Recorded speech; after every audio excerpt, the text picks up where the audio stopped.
নেদারল্যান্ডসের বিপক্ষে ফিল্ডিংয়ে নেমে চতুর্থ ওভারে প্রথম উইকেট আদায় করে বাংলাদেশ। উইকেট পেলেন তাসকিন আহমেদ। ম্যাক্সওয়েল আউট, 23 রানে আউট।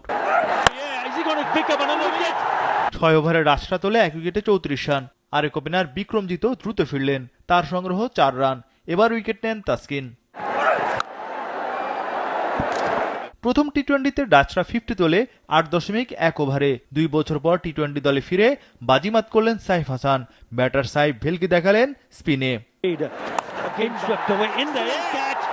জোড়া উইকেট নেন সাইফ হাসান। স্কট এডওয়ার্ডস 7 বলে 12 রানে, ওত্তেজা নিদামানুরু 26 বলে 26 রানে আউট। 10 ওভারে ডাচদের সংগ্রহ 4 উইকেটে 68 রান। শারিজ আহমদকে বিদায় করেন কাটার মাস্টার মুস্তাফিজ। এই ডাচম্যান করেন 14 বলে 15 রান। 86 রানে 5 উইকেট হারিয়ে ব্যাকফুটে সফরকারীরা। 100 রানের আগে বাংলাদেশ ডাচদের ষষ্ঠ উইকেট তুলে নেয়। কাইল ক্লাইনকে বিদায় করেন তাসকিন। 16 ওভারে ডাচরা স্কোরবোর্ডে তোলে 17 রান।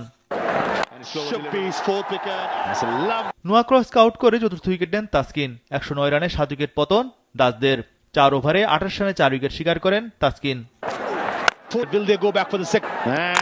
শেষ পর্যন্ত 20 ওভারে 8 উইকেটে 136 রান তোলে নেদারল্যান্ডস। 1 উইকেট পেলেও দারুণ বোলিং করেন মুস্তাফিজ। 4 ওভারে 19 রান দেন এই বাঁহাতি পেসার। 137 রানের টার্গেটে নেমে মারমুখী ব্যাটিং করে বাংলাদেশ। প্রথম ওভারে ঝড় তোলেন পারভেজ ইমন, তবে বেশি দূর নিজের ইনিংস টানতে পারেননি ইমন।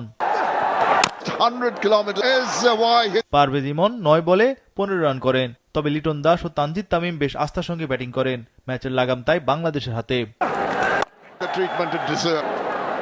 5.2 ওভারে দলীয় স্কোর 50-তে পৌঁছে টাইগারদের। পাওয়ার প্লে শেষে বাংলাদেশের সংগ্রহ 1 উইকেটে 57 রান। লিটন তানজিদের 50 রানের জুটি। বাংলাদেশের বড় জয় আটকানো যেন সম্ভব নয়। লিটনের মারমুখী ব্যাটে অসহায় সফরকারী দল। বাংলাদেশের রান রেটও উঠে যায় 10-এর উপর। তানজিদ তামিম আউট 24 বলে 29 রানে। 10 ওভার শেষে টাইগারদের সংগ্রহ 2 উইকেটে 95 রান। বাকি 10 ওভারে দরকার মাত্র 42 রান। 26 বলে 50 তোলেন টাইগার অধিনায়ক লিটন। ক্যারিয়ারে এটি 13তম 50 লিটন দাসের। 10.4 ওভারে টাইগারদের স্কোরবোর্ডে 17 রান। 2 বছর পর জাতীয় দলে ফেরা সাইফও মেলে ধরলেন নিজেকে। বল হাতে সফল সাইফ ব্যাট হাতেও দৃঢ়তার পরিচয় দেন। বড় জয়ের দ্বারপ্রান্তে স্বাগতিক বাংলাদেশ। 13.3 ওভারে 8 উইকেটে জয় তুলে নেয় বাংলাদেশ। লিটন দাস 29 বলে 54 রানে অপরাজিত ছিলেন।